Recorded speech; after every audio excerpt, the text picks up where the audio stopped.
ด้วยรักจากใจขององค์พระบิดาขอแล้วจะได้รับหาแล้วจะได้พบขอแล้วจะเปิดให้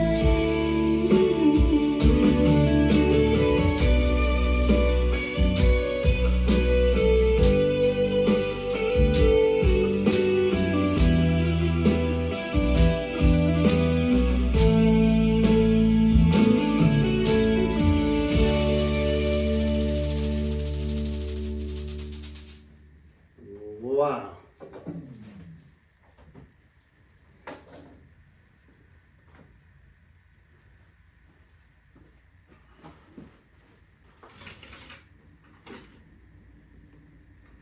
Good morning brothers and sisters สบายดีพี่น้องที่ฮักแพงขององค์พระผู้เป็นเจ้าเมื่อนี้เรามี 4-5 คนเรามีลินมีวิกกี้มีพี่น้องเข้ามา 4-5 คนวันนี้อาทิตย์จะมานี่ครับอยากจะเว้าว่าขอแล้วจะได้รับแต่ถ้าขอแล้วบ่ได้รับนั้นเฮาจะเว้ากันอีกเทื่อนึงในวันอาทิตย์จะมานี้ดังนั้นถ้าพี่น้องอยู่แถว Dallas Fort Worth พี่น้องอยากมานมัสการนำ FLBC ครับไปจะเว้าเรื่องนี้เรื่องการซอกการขอหรือว่าบ่ต้องบ่รีเรื่องสิ่งเหล่านี้บ่ต้องตกใจตอนเช้าวันนี้ข้าพเจ้าจะโอ้ลมกับพี่น้องภายในข้อเดียวเท่านั้นข้อ12ข้อเดียว So this morning my brothers my sister we talk about only one word this morning because it's so important because it's so deep so we need to study a little bit deeper so what is the meaning of this word verse ฉะนั้นพวกเราจะเว้ากันเล็กน้อยนึงตอนเช้ามื้อนี้พี่น้องพวกเราจะเว้าในข้อเดียว but first will you bow your head and pray with meข้าแต่พระเจ้าพระบิดาของข้าน้อยตอนเช้าวันนี้ข้าน้อยได้มีโอกาสเว้าพระธรรมของพระเจ้าอีกครั้งหนึ่งขอการทรงนำสิ่งมาจากพระเจ้าให้ข้าน้อยได้เว้าพระธรรมได้เผยแผ่พระธรรมสิ่งเหล่านี้ให้พี่น้องพวกข้าน้อยได้เข้าอกเข้าใจให้พวกข้าน้อยได้หลีกเลี่ยงให้พวกข้าน้อยเยซูเป็นดังนั้นขอฝากการเว้าเรื่องพระคัมภีร์ในตอนเช้าวันนี้ในพระนามของพระเยซูคริสต์เจ้าอาเมนอาเมนOpen your Bible to the book of Acts chapter 6 verse 12 ขอให้ท่านเปิดไปในพระธรรมกิจการบทที่6ข้อ12ข้อเดียวข้อ12ข้อเดียวว่าดังนี้ข้อ12ว่าดังนี้เหตุฉะนั้นเขาได้ยั่วพลเมืองกับพวกเฒ่าแก่และพวกนักธรรมแล้วโดดจับสเตฟานโนนำไปหาศาลสูงสุด so they stir up the people and the elders and scribes they seized Stephen and brought him before the Sanhedrin พี่น้องที่อยากแปลงข้อนี้มันเกี่ยวกับเรื่องเฮาเว้าอาทิตย์ที่แล้วผ่านมาว่าหลังจากสตีเฟนมาเป็น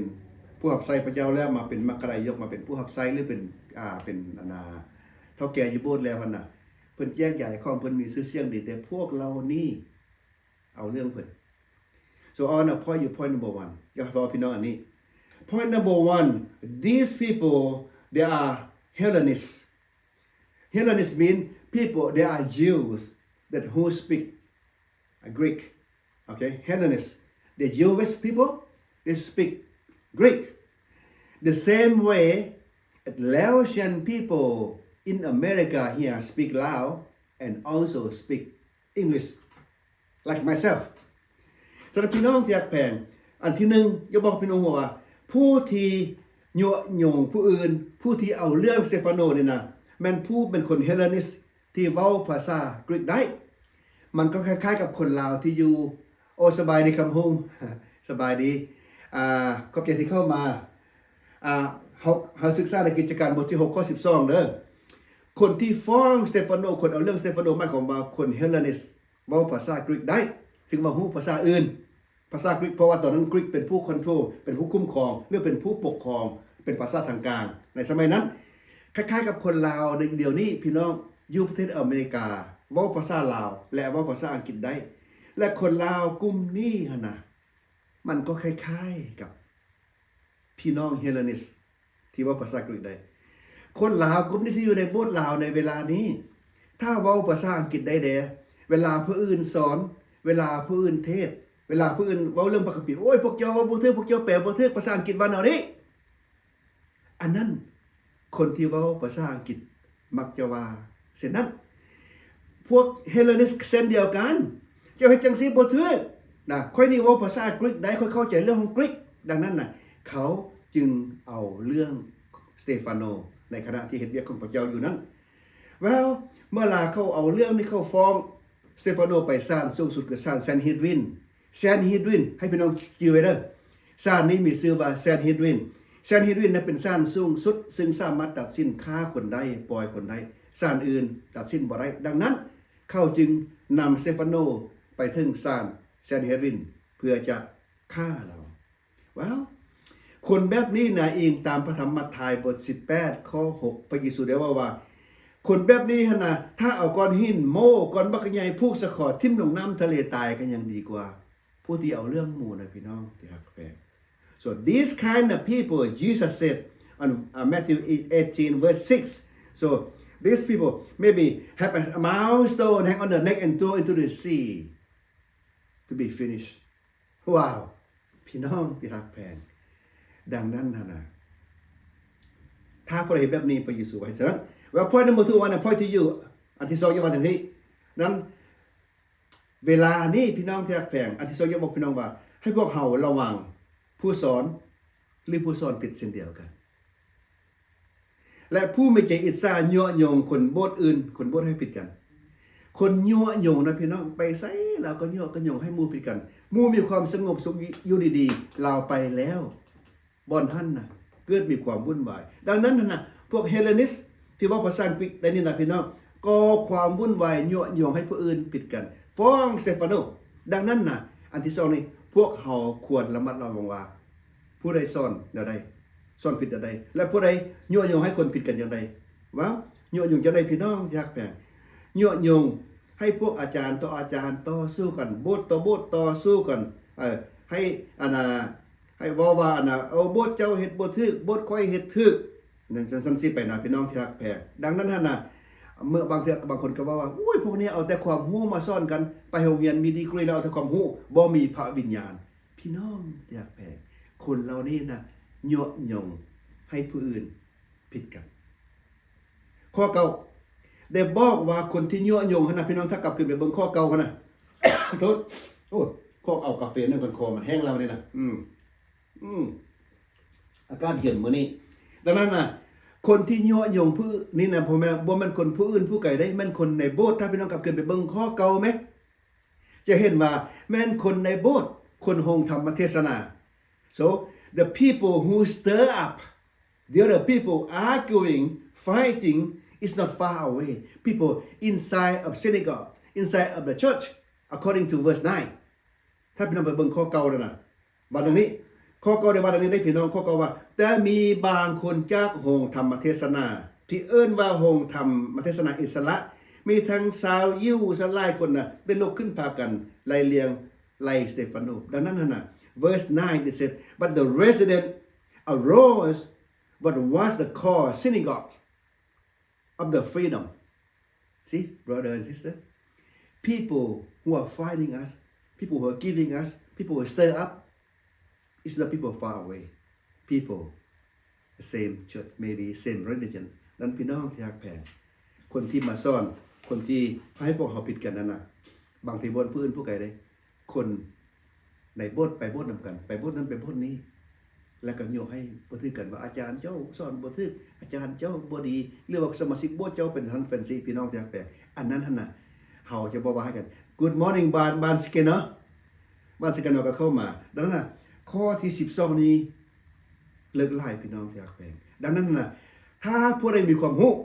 คือพวกเฮเลนิสว่าภาษาอังกฤษได้และคนลาวว่าภาษาอังกฤษได้ถ้าเฮามีความรู้ขอบคุณพระเจ้าแต่ให้เฮารู้ความหลายเทื่อคนมีความรู้แต่บ่รู้ความคือจังได๋เว้าดูถูกผู้อื่นเว้าใส่ผู้อื่นยั่วให้ผู้อื่นผิดกันนั่นคือคนบ่รู้ความคนบ่รู้จักซอยผู้อื่นคนหาเรื่องนั่นคือคนบ่รู้ความดังนั้นน่ะถ้าเฮามีความรู้ เฮาจงรู้ความถ้าเฮาเว้าภาษาอังกฤษได้เมื่อเวลาผู้ใดผู้หนึ่งสอนพระคัมภีร์ภาษาลาวถ้าเพิ่นเว้าบ่ถูกบ่หมายความว่าเฮาถึกหมดเด้อพี่น้องที่รักแพงบางเทื่อภาษาอังกฤษก็แปลอีกว่าก็อย่างแบบนึงภาษาลาวแบบนึงว่าเฮาจงซอยซึ่งกันและกันบ่แม่นว่าเว้าเพื่อทำลายกันแต่พวกเฮเลนิสที่ฟ้องนี่น่ะเหตุผลที่เขาฟ้องเอาเรื่องพี่น้องที่รักแพงครับเดี๋ยวอยากให้พี่น้องฟังครับเหตุผลที่พวกเฮเลนิสพวกที่เป็นคนยิวเว้าภาษากรีกได้อยู่ในโบสถ์นั่นน่ะเหตุผลที่เขาฟ้องเอาเรื่องสเตฟานโนเพราะว่าเขาเห็นแก่ประโยชน์ส่วนตัวเขาประโยชน์ส่วนตัวอันใดเขาเห็นว่าเอากลุ่มแม่ไม้พวกเขาหั่นน่ะบ่ได้รับของทานบ่ได้รับของแจกจ่ายแก่พวกสาวกเพียงพอเขาจึงเอาเรื่องสเตฟานโนดังนั้นพี่น้องที่รักแปลงบางคนในโบสถ์เฮาเองในโบสถ์ทานเองในโบสถ์นั้นเองถ้าว่าบ่มีผลประโยชน์ส่วนตัวของเขาใดแล้วนะพี่น้องบางเทื่อเขาเป็นคนหาเรื่องดังนั้นพี่น้องที่รักแปลงนอกจากนั้นเฮาระวังเฮาอย่าไปเชื่อพวกคนเหล่านี้พวกคนตัวโยให้ผิดกันไปหั่นก็เว้าหั่นไปนี่ก็เว้านี่นะระวังพวกนี้แต่ว่าเฮาเองหั่นน่ะอย่าเป็นคนแบบนั้นเช่นเดียวกันพี่น้องที่รักแพงบางเทื่อเฮาก็บ่ฮู้ว่าตัวเองดอกว่าเฮาเองเป็นคนจังได๋นะแต่ว่าถ้าพี่น้องส่องเบิ่งกระจกโดยใช้พระคัมภีร์เบิ่งน่ะพี่น้องจะฮู้ว่าตนเองเป็นคนแนวใด so sometimes we don't even know what kind of person we are even though look at the mirror Bible mirror compare to Bible am I that kind of person am I stir up people arguing at church among Christian am I that kind of person the Bible can tell point number 3 I'm going to close this อยากว่าสุดท้ายแบบนี้พี่น้องที่รักแพง number 1 อันสุดท้ายข้อ3สุดอันที่1ว่านี่เฮาจะฮู้ได้จังได๋ว่าเพิ่นเป็นคนยั่วให้เฮาผิดกัน how do we know that person is stir up person for us to arguing 2เมื่อเฮาฮู้ว่าเพิ่นเป็นคนยั่วยงแล้วเฮาจะเฮ็ดจังได๋เมื่อเพิ่นมาเว้ากับเฮา so after we know that person stir up what can we do when that person come and talk to us help me help each other to prevent this อัน3เฮาจะฮู้ได้จังได๋ว่าเฮาบ่เป็นคนยั่วยง how do we know that we are not a person who stir up อันที่4เฮาจะเฮ็ดจังได๋เมื่อเฮาฮู้ตัวว่าเฮาเป็นคนยั่วยง so what we do if we know we are stir up person make people arguing พี่น้องจะแปลงข้าพเจ้าเขาว่าภาษาลาวดังนี้อีกเทื่อนึงพี่น้องจะตอบข้าพเจ้าในออนไลน์มาเลยก็ได้หรือว่าตอบนำก็ได้พี่น้อง1เฮาจะฮู้ได้จังได๋ว่าผู้นั้นเป็นคนยั่วให้เฮาผิดกัน1อัน2เมื่อเฮาฮู้ว่าเพิ่นเป็นคนยั่วให้เฮาผิดกันบ่เรื่องกันแล้วเฮาจะว่าจังได๋กับเพิ่นสบายดีบัวสวรรค์โอ้บัวสวรรค์บ้านนอนเนาะเข้ามาขอบใจบัวสวรรค์พวกเขากำลังศึกษาในพระธรรมกิจการบท6ข้อ12กำลังจะสรุปข้อที่3บัดนี้เฮาจะฮู้ได้ไดว่าเฮาบ่เป็นคนยั่วยงให้ผู้อื่นผิดกันในโบสถ์เฮาบ่ฮู้ตัวเอง